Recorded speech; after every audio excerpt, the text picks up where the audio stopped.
Sir, कौन नहीं performer बनना चाहता है, लेकिन बहुत कोशिशों के बावजूद भी बहुत सारे लोग नॉन परफॉर्मर रह जाता है।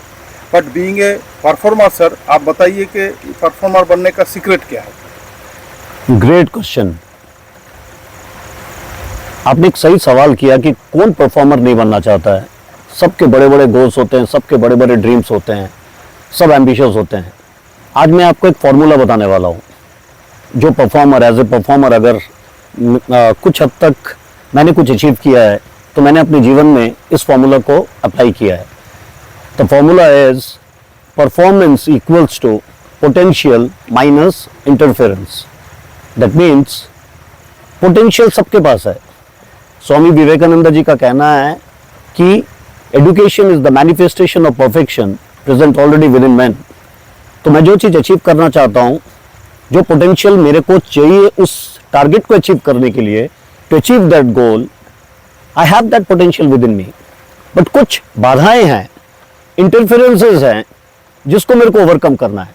So formula is potential minus interference. तो पोटेंशियल आपके पास है, तो इंटरफेरेंसेस क्या है? हम लोग इंटरफेरेंस का मतलब है, हम लोग फिजिकल बैरियर्स को सोचते हैं, लेकिन मेरा जो 30 इयर्स का एक्सपीरियंस है, जो मैं इतने स्टेट्स को मैं एक्सप्लोर किया हूँ, इतने लोगों से मैं मिला हूँ, मुझे लगता है फिजिकल इंटरफेरेंसेस से ज़्यादा हमारी जो मेंटल इंटरफेरेंसेस हैं, हमारी जो लिमिटिंग बिलीफ्स हैं, हमारी जो मानसिक बाधाएं हैं, वो हमको रोकती है हमारे पोटेंशियल को 100% यूज़ करने के लिए। फॉर एग्जाम्पल, मैं ये नहीं कर सकता, आई बिकम एजेड, ये मेरे लिए नहीं है,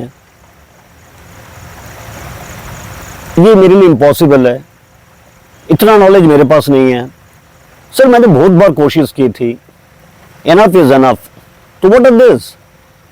एक स्टेटमेंट मुझे याद आ गया। एक ब्रिगेडियर का कहना है, वो उन्होंने कुछ टेस्ट दिया था कुछ यंग कैडेट्स को कि आपको 4 माइल दौड़ना है। तो cadets, young blood, rush of blood, sir हम लोग अचीव कर लेंगे, लेकिन कुछ हद तक जाके वो हार मान लेते हैं। तो ब्रिगेडियर ने एक स्टेटमेंट यूज किया था, till now you have been running with your legs, now you start running with your mind. So that is what I want to say, ये जो हमारी इंटरफेरेंसेस हैं, मेंटल इंटरफेरेंसेस को अगर आप ओवरकम करते हो तो आपका पोटेंशियल को आप 100% यूज कर पाएंगे। तो मेंटल इंटरफेरेंसेस में सबसे बड़ा obstruction is your limiting beliefs, कि मैं नहीं कर सकता। आपकी जनरलाइजेशंस, वे ऑफ थिंकिंग, कुछ होते आ रहा है, उसी को आप किसी आदमी को कोई सक्सेस नहीं हो पाया है, तो आप सोच रहे हो कि मेरे लिए भी पॉसिबल नहीं है। तो दिस आर द इंटरफेरेंसेस। तो that means performance equals to potential minus interferences. तो पोटेंशियल है आपके पास, इंटरफेरेंसेस को ओवरकम कीजिए, मेंटल लिमिटेशंस को ओवरकम कीजिए, लिमिटिंग बिलीफ्स को ओवरकम कीजिए विथ योर डिसिप्लिननेस। आप देखिएगा, you will become a performer. Thank you.